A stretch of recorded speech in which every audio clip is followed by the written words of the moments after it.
दोस्तों, आज के समय में हर कोई अमीर बनना चाहता है। लेकिन यहाँ पर प्रश्न ये आता है कि आप वाकई में अमीर बनना चाहते हैं या सिर्फ अमीर दिखना चाहते हैं। अमीर बनने में और अमीर दिखने में बहुत बड़ा डिफरेंस होता है। इस डिफरेंस को आज आइडेंटिफाई करेंगे हम 5 पॉइंट के ज़रिए। तो वीडियो बहुत इंटरेस्टिंग है, वीडियो के एंड तक ज़रूर बने रहिए।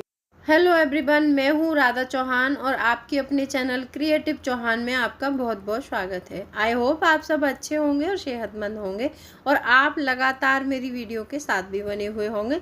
दोस्तों, आज की वीडियो है कि हम ज़्यादा पैसे कैसे बचाएं।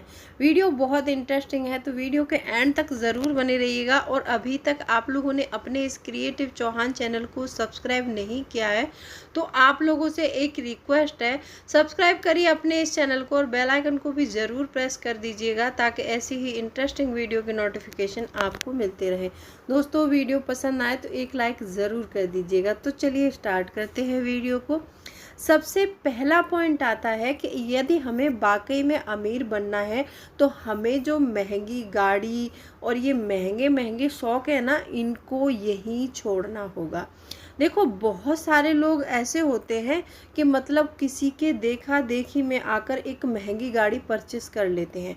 फिर वो जो भी सैलरी उनको मिलती है वो सारी सैलरी उनकी ईएमआई में चली जाती है और उसके मेंटेनेंस के लिए भी बहुत ज़्यादा पैसा चाहिए। अगर एक गाड़ी महंगी गाड़ी खरीद रहे हैं तो उसका मेंटेनेंस भी तो हाई होगा ना, और जो आपकी सैलरी है वो चली जाती है आपकी ईएमआई में। फिर आपके जो ज़रूरी खर्चे हैं वो पूरे नहीं होते हैं, तो फिर आप क्या करते हैं, अगेन एक पर्सनल लोन ले लेंगे। पर्सनल लोन ले लेंगे, पर्सनल लोन नहीं लेंगे तो आप अगेन क्रेडिट कार्ड का यूज करेंगे।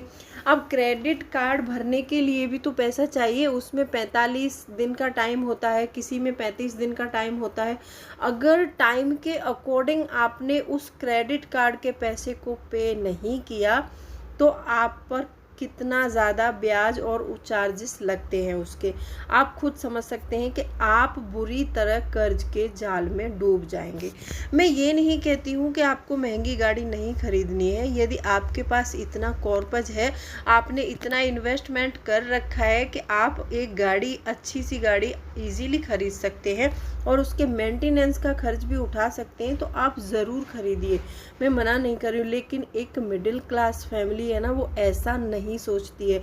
वो क्या सोचती है कि हम लोन लेके गाड़ी ले लेते हैं और हम भरते रहेंगे, इस किस्त ही तो भरनी है हमें, और क्या करना है, बस इसकी ईएमआई बनवा लेंगे और हम भरते रहेंगे 8-10 साल। तो आपको ऐसा नहीं करना है। यदि आप गाड़ी खरीदते समय, एक रूल होता है, उसको हमेशा याद रखिए। वो रूल मैंने अपनी पिछली वीडियो में बताया था कि यदि आप मिडिल क्लास हैं और आपको एक महंगी गाड़ी खरीदनी है तो आपको वो रूल हमेशा फॉलो करना चाहिए। उसका लिंक मैं डिस्क्रिप्शन में दूंगी, आप उस वीडियो को आराम से देख सकते हैं। दूसरा पॉइंट आता है कि किसी के देखा देखी में आकर एक महंगी सोसाइटी में एक महंगा फ्लैट रेंट पर लेना। देखो, कई बार लोग ऐसा करते हैं कि कहीं पर जॉब करते हैं और वहाँ पर उनके लेवल से कुछ ऊंचे लोग होते हैं। उन्होंने यदि अपना फ्लैट किसी ऐसी सोसाइटी में लिया है कि जिसका रेंट ही 20-25 हज़ार है, तो आप भी उनको दिखाने के लिए उसी सोसाइटी में रहने के लिए चले जाते हैं। जब वहाँ पर हाई रेट का रेंट पे करेंगे तो उस घर के जो मेंटेनेंस चार्जेस होंगे वो भी तो ज़्यादा होंगे, मेंटेनेंस भी तो ज़्यादा होता है। जितनी महंगी चीज़ होती है वहाँ पर उतना ही मेंटेनेंस हाई करना पड़ता है, उतना ही क्लास ऊंचा करना पड़ता है। क्लास ऊंचा करने का मतलब है कि आपकी जेब से पैसे का खर्च होना। आप ये बात हमेशा याद रखिए कि जितनी हाई सोसाइटी में जाओगे उतना ही पैसा ज़्यादा खर्च होगा, और जितना आप अपना लो उसमें रहकर अपना काम चला सकते हैं उतना चला सकते हैं। अब वहाँ पर आपने उनके देखा देखी मकान भी रेंट पे ले लिया जिसका रेंट 20 से 25 हज़ार है। अब घर का मेंटेनेंस भी हाई होगा। अब उस घर में रहने जाओगे तो आपको फर्नीचर भी हाई क्लास चाहिए, आपको अपने कपड़े भी हाई क्लास और एक अच्छे उसमें रहना पसंद करते हैं। तो यदि आप भी किसी के देखा देखी में आकर ऐसी तरह पैसे खर्च कर रहे हैं तो आपको ये नहीं करना है। देखो, ज़रूरी नहीं है कि हमारे साथ जो काम करता है वो व्यक्ति 5 रूम के फ्लैट में रह रहा है, तो हमें ज़रूरत नहीं है, यदि हमारी नीड 2 रूम सेट में पूरी हो रही है तो हमें कोई ज़रूरत नहीं है कि हम 4 या 5 रूम का जो है फ्लैट लेके रहें और उसका इतना ज़्यादा रेंट पे करें। हमारी ज़रूरत क्या है वो चीज़ हमें ध्यान में रखते हुए अपने सारे खर्चों को कंप्लीट करना है। यदि वाकई में अमीर दिखना चाहते हैं, आप वाकई में अमीर बनना चाहते हैं, तो आपको ये सारी चीज़ें अवॉइड करनी होंगी। तीसरा पॉइंट आता है कि कोई भी छोटा सा फंक्शन हो, कोई भी ओकेशन हो, आप झट से नए कपड़े बहुत जल्दी खरीद लेते हैं, लेकिन आप ये नहीं सोचते हैं कि मेरे जो पुराने कपड़े रखे हैं मैं उनको थोड़ा देखता हूँ या देखती हूँ, क्या मैं उसमें से रीयूज़ करके कोई ड्रेस बना सकती हूँ या फिर मैं उन कपड़ों को दोबारा भी रीयूज़ कर सकती हूँ। ऐसा नहीं सोचना है कि मैंने एक बार वो पहन लिया तो अब दोबारा किसी पार्टी में नहीं पहनना या फिर दोबारा किसी फंक्शन में नहीं पहनना। क्यों? वो कपड़ा नहीं है। कपड़े बहुत महंगे आते हैं आजकल और आप हर छोटे छोटे ओकेशन, हर छोटे छोटे फंक्शन के लिए कपड़े परचेस करते हैं, तो आपको ये नहीं करना है, क्योंकि कपड़ों में ना हमारी सैलरी का एक बड़ा और मोटा हिस्सा खर्च होता है, क्योंकि आजकल बहुत ज़्यादा महंगाई है और इस महंगाई के ज़माने में थोड़े से पैसों में कुछ आता नहीं है। यदि आप कहीं भी जा रहे हैं शॉपिंग करने के लिए, या तो मॉल जाएंगे या फिर ऑनलाइन करेंगे, ऑनलाइन शॉपिंग करते समय आप एक बात का ध्यान हमेशा रखें कि वहाँ पर आप कपड़े की क्वालिटी नहीं देख पाते हैं। तो सबसे पहले आप यदि ऑनलाइन परचेसिंग करें तो कपड़े वगैरह का परचेसिंग तो आपको बिल्कुल नहीं करना है, क्योंकि यहाँ पर बहुत रद्दड़ क्वालिटी के कपड़े आते हैं और बिल्कुल अच्छा कपड़ा नहीं आता है। तो आप जब भी कपड़ा खरीदिए मार्केट जाकर खरीदिए और जब ज़्यादा ज़रूरत हो तभी कपड़े खरीदिए। ऐसा नहीं है कि कोई भी छोटा सा फंक्शन है आप उसके लिए हर रोज़ नए कपड़े खरीद रहे हैं, तो ये आपको बंद करना होगा, क्योंकि यदि हम ऐसे ही छोटी छोटी चीज़ों में अपना पैसा बर्बाद करते रहेंगे तो हमारे पास पैसा तो नहीं टिकेगा, लेकिन हम गरीब ज़रूर बनते जाएंगे। हाँ, दिखेंगे ज़रूर हमको। अगर आप ऐसी सारी चीज़ों पर पैसा खर्च करते हैं तो हम सोसाइटी के सामने हमारा एक दबदबा ज़रूर बन जाएगा कि हाँ वो अमीर है, लेकिन जब भी कोई इमरजेंसी आएगी, जब भी कोई हमारे पास आएगा कि हमें 10,000 की ज़रूरत है, तो हमारी जेब से 10,000 रुपये नहीं निकल सकते, क्योंकि हम तो क्रेडिट कार्ड की, पर्सनल लोन की, इसके सहारे ज़िंदगी जी रहे हैं ना। तो ऐसा मतलब पैसे वाला होने का कोई मतलब भी नहीं है और होना भी नहीं चाहिए। नेक्स्ट पॉइंट आता है, हम एक गोल्ड की ज्वेलरी बहुत खरीदते हैं, लेकिन वो गोल्ड की ज्वेलरी हम उसको ज़्यादातर यूज़ कर पाते हैं? नहीं कर पाते। वो लॉकर में पड़ी रहती है और हमारा पैसा एक जगह डंप हो जाता है। बहुत से लोग पता है क्या सोचते हैं कि सोना बनवा लिया हमने तो पैसे को इन्वेस्ट कर दिया। इन्वेस्ट नहीं कर दिया, वो आपने पैसा अपना डंप करके रख दिया है तिजोरी में।